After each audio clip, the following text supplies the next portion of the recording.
Alors, donc ici,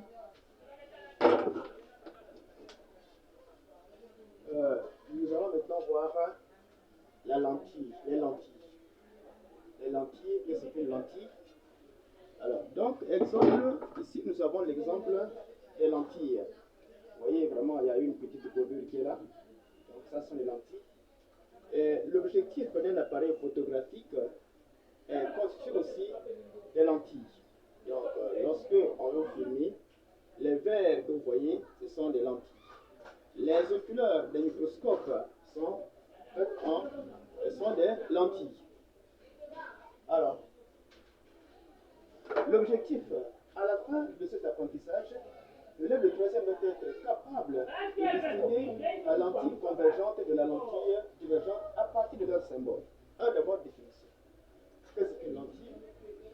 Une lentille est un milieu transparent. Transparent, depuis la classe de quatrième, nous avons expliqué ce que c'est le mot transparent. Transparent, c'est parce que la lentille a la propriété de faire passer la lumière, d'être traversée par la lumière. Donc, une lentille est un milieu transparent et homogène. Homogène, pourquoi on dit homogène? Parce que la lentille est faite en une seule matière. Autrement dit, les propriétés physiques sont les mêmes en tout point de cet objet, en tout point de cette matière. Et raison pour laquelle on dit que une lentille est un milieu transparent et homogène, faite en plastique ou en verre, limité par une face, limité par deux faces sphériques. Exemple ici, nous avons les deux faces sphériques ici, ou par une face sphérique et un plan. Exemple ici, nous avons une face sphérique et un plan. Les types de lentilles. Alors, on distingue deux types de lentilles. Les lentilles à bord mince, exemple ici, voyons d'abord les bords sont minces. Ça sont des bords minces, bords minces, bords minces, bords minces. Et ou lentilles convergentes. Donc les lentilles à bord mince sont appelées également aussi lentilles convergentes.